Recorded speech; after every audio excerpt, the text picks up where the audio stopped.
Is Robert Saleh the weak link of the New York Jets? Or are we tripping? That's today's status update on the New York Jets sit rep. I can do it all, I will never fall. It's the Renaissance, you know that I got the mother sauce. You know I'm the boss, I know what it costs. Have you won a loss? I'm so versatile, yeah, I'm a Renaissance man. I can do it all, I will never fall. It's the Renaissance, you know that I got the mother sauce. You know I'm the boss, I know what it costs. Have you won a loss? I'm so versatile, yeah, I'm a Renaissance man.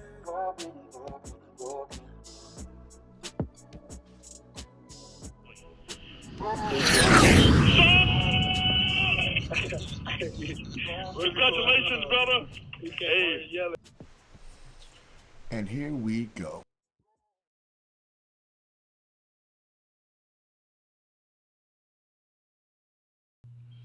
All right, so I get it.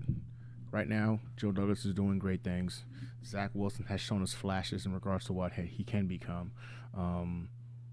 Coach Saleh, though, being the head coach, obviously he's in charge of those W's and the losses, right? And it hasn't actually translated into wins. But not many will question the fact that Joe Douglas has definitively done his job as our general manager. I mean, I don't think any of us here would feel in any way, shape, or form that the magical Joe Douglas hasn't been nothing but stellar for us since coming into the front office. Zach Wilson has shown us flashes of what he can ultimately become. We're talking about a kid that makes throws that maybe 3, 4 other quarterbacks in this league can do. I mean, his off-platform ability, his ability to get outside of the pocket, in the pocket perform. We saw towards the back end of the season last year him make some beautiful throws that I mean, I still go back and I watch that tape and I'm like, you know what? He makes throws like this. Here's the running back. It's play action. Wilson steps up, fires a dart to Davis at midfield. 46 yards so far on the drive. That is the longest for New York. Wilson going to the air. Chased out by Daquan Jones. Wilson looking end zone, wide open. Touchdown! First NFL touchdown for Zach Wilson. And it goes to Corey Davis. You can count. 3rd and 10 here. Camp the block at the left tackle, deep for Berrios and home. But this is zone. Wilson on the move. Looking, throwing deep, has a man open. Caught inside the 20-yard line. To try a different route to try and hit on the Titans defense. As it is 2nd and 10, lost the football. He picks it up and has time and throws to the other side of the field and is caught at the 5-yard line by Jamison Crowder. Has really helped open up the offense. On the move. A lot of time. Directing traffic. Gonna go deep. Has a man deep. It is caught for the touchdown. Corey Davis. Those kind of throws have earned him the benefit of the doubt. So, if Joe is doing his job, Zach Wilson has the potential and the ceiling that we all think he has, and we're willing to go ahead and ride this out with him. The question remains, is Robert Saleh really that competent of a head coach? You know what? I'm not going to make you wait for this. I'm going to tell you right now. Yeah, you're tripping. If you're a Jets fan that believes that Robert Saleh is the weak link to this entire organization right now, I got to tell you, you're tripping. That it's just not the case. And I'm going to tell you why. The biggest argument that we have had about Robert Saleh is that the defense was ranked last in the league. It was ranked last. Okay, so I need to ask you a question. Did we hire him to be our defensive coordinator, or did we hire him to be our head coach? Because there is a big difference between the two, and they are not one and the same. I didn't want to come in here and criticize or belittle what others feel, because as Jets fans, we've been going through it for a very, very long time. So I get it. I understand the pessimist mindset when it comes to what the Jets bring to the table, and head coaches have let us down before. I mean, we're still all recovering from the post-traumatic stress disorder given to us by one Adam Gase. But I finally realized the easiest way for me to go ahead and explain this was to just logically explain it in terms that most of us would understand, because not everybody in this forum or on this platform that's on these shows have had the experience of being a head coach or coaching to begin with and understanding the hierarchy that comes along with it. So bear with me and follow along, because I really think this is going to go ahead and kind of break down as to why I believe Robert Saleh is the real deal. So if you work as a salesman, right, and you crush it, you do an amazing job, and they promote you to become a sales manager, you crush that job. It's your job, of course, to train and to cultivate the sales personnel underneath you, whether they be male or female, right? As a sales manager, your job now shifts from being a salesman or woman, and now your job is to train and to teach and to cultivate and to get those guys up to a level to where like they can become on autopilot, because then it reflects on you as a manager. But let's say you crushed that part of your job, killed it. Now you went from sales manager to vice president, VP. Now you're in charge of an entire department or an entire wing, whatever you want to look at it. Now, as that VP, your job translates to you being in charge of the sales team, the marketing team, the accounting team, and the human resources department. Now you have an umbrella in which that cultivates everything underneath you, and you're responsible for their failure, their successes, etc. If someone is messing up, it's your job as that new VP to go to your sales manager or to your HR manager or to your accounting manager, whichever manager, and say, hey, listen, these numbers don't look right. This aspect isn't right. Blah, blah, blah, blah, blah. Whatever it is does not look right. What are you doing to fix it? Right? And it's that sales manager's job to go ahead and either figure out which salesman or woman is the issue, or the HR department, which personnel member is missing deadlines or timelines or whatever, and they do their job. They report back to you as the vice president of how they fixed and corrected the matter. That's their job. In the same token, if someone is crushing it, you would do the same. Hey, sales manager, HR manager, so-and-so has done an excellent job, has met all their deadlines. We're crushing numbers, like, great job. We would like to go ahead and promote them. And, you're doing a great job in making sure they're well trained. It then motivates that sales manager or accounting manager or HR manager to then put more effort in that individual. In the same token, I believe the military is like this. In the military, there is a higher echelon that goes commanding officer, senior enlisted officer, and underneath this, you're going to have your officers in charge and your staff non-commissioned officers, right? Each one of those individuals are in a leadership hierarchy that allows the mission at hand to be achieved. The commanding officer can focus on the stuff from like 30,000 feet.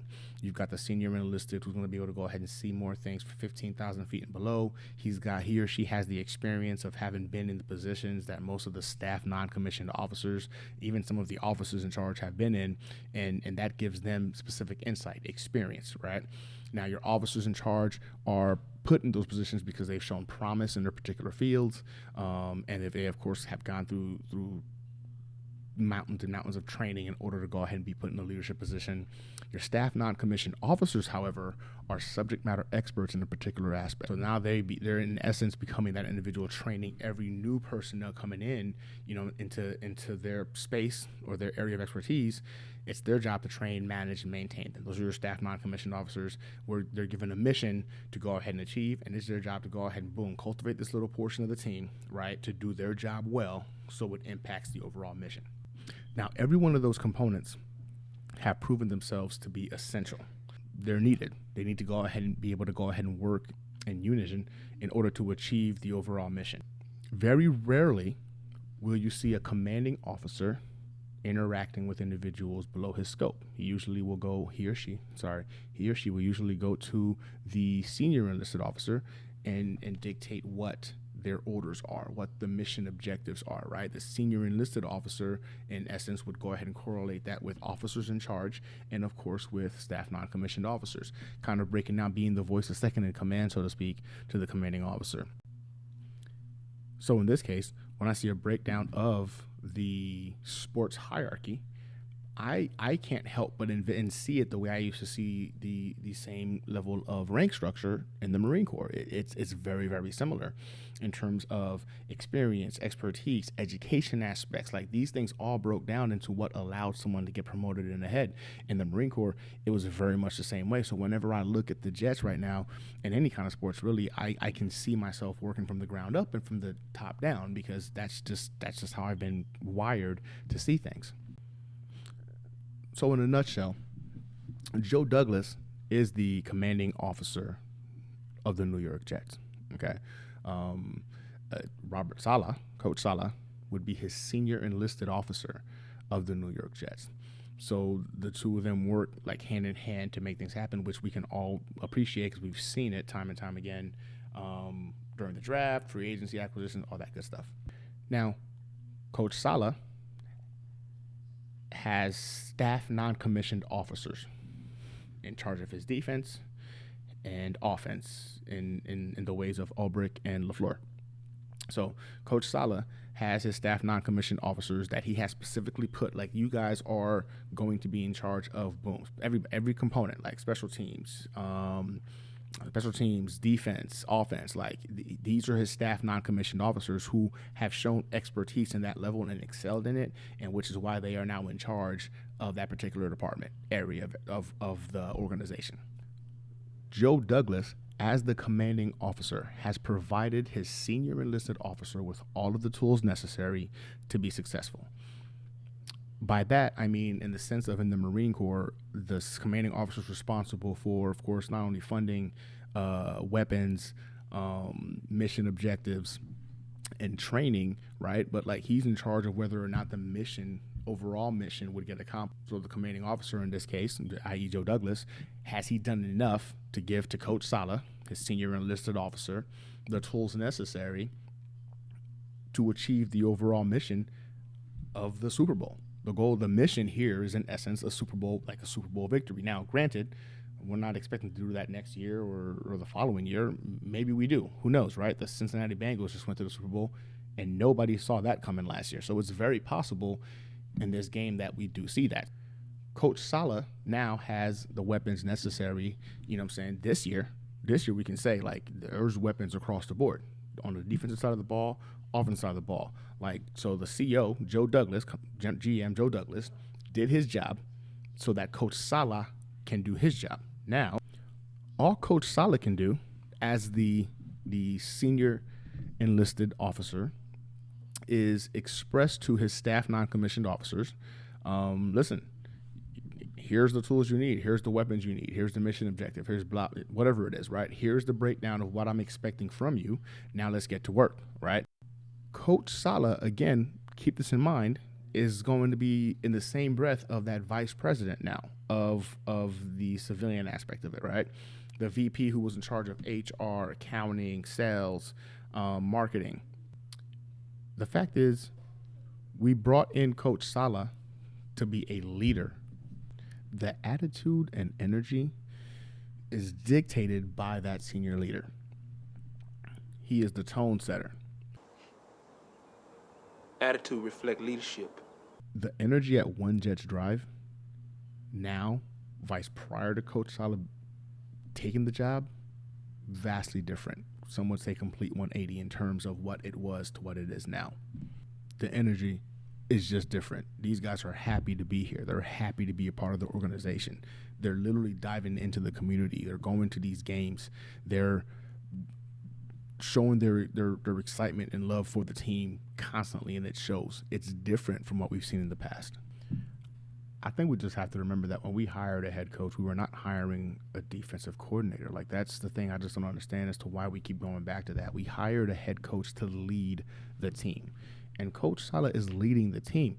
Case in point, last year, he could have used Ulbrich as a scapegoat and could have fired him, just like the Panthers used Joe Brady as a scapegoat and they fired him. The fact is, Saleh could have fired Ulbrich and used that as a scapegoat, like, boom, you know, he didn't fit the culture, he didn't fit the direction we were going, blah, blah, blah. But he didn't, because he understands what Ulbrich had to work with. That Carl Lawson injury was huge. I think we forget just how much the edge rusher is an important component of this style of defense, because that was a huge hit, and it showed that he didn't have the personnel to do it. That's not going to be an excuse this year. If the defense doesn't finish in the top 20, Ulbrich is someone to consider letting go.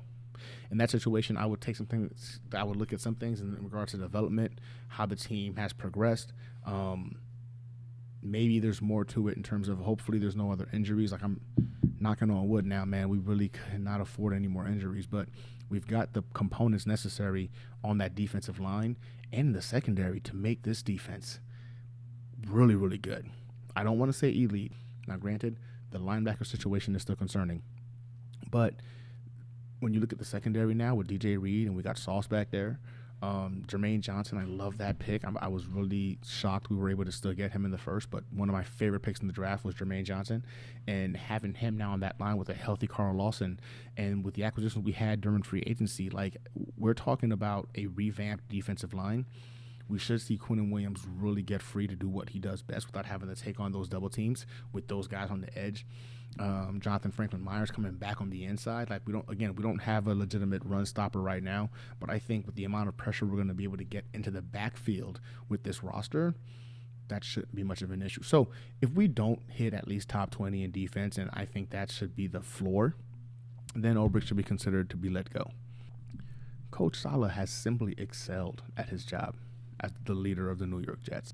When you take into consideration the mess of a team he inherited, from players not wanting to play that were actually on the team, to landing studs like Tomlinson, Uzomah, Reed, Conklin, the energy elevation and culture that we're all so excited about is a credit to Coach Saleh. Like, that's because of him that we have that. We've tried going the defensive coordinator and a head coach position twice. We did it with Rex Ryan and with Todd Bowles. Now, with Rex, we saw some great years.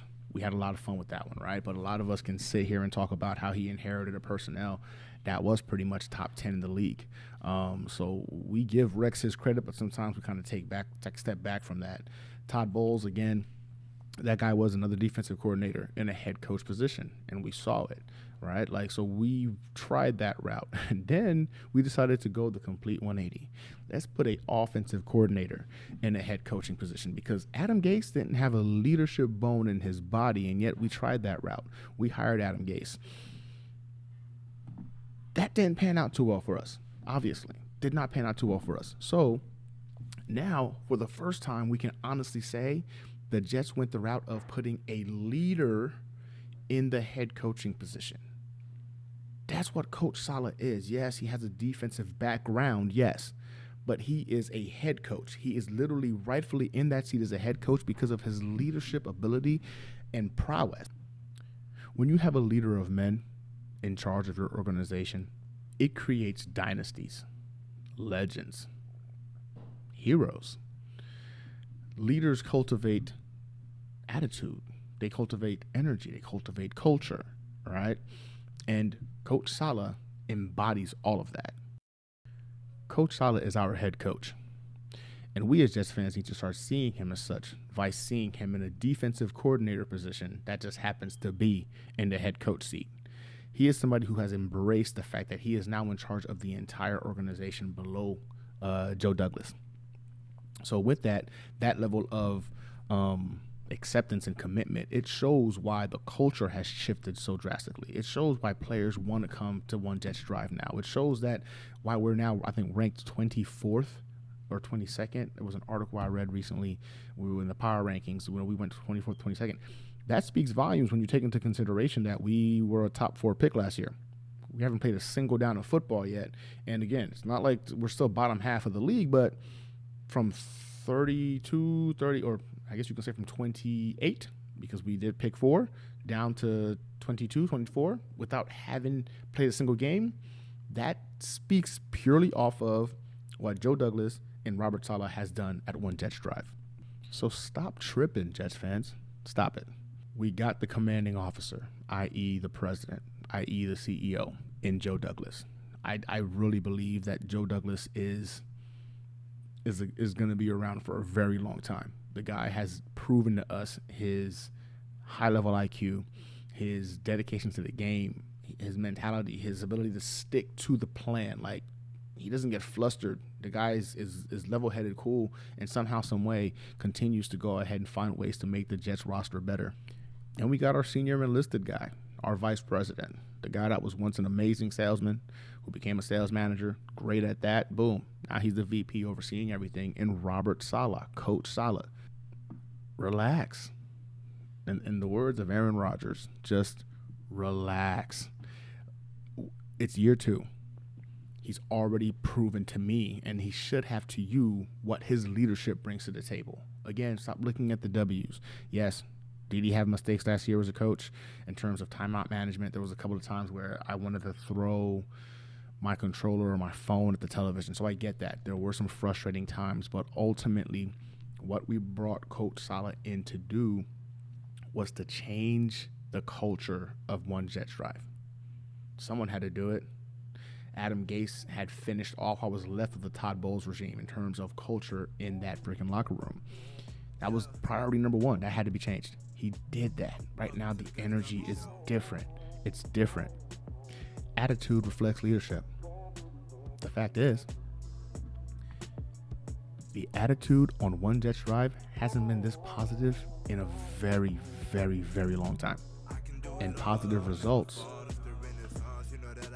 are a byproduct of positive attitude. This has been your Jets status update on the New York Jets sit rep. Don't forget to like and subscribe. And yeah, I'll see you on our next briefing.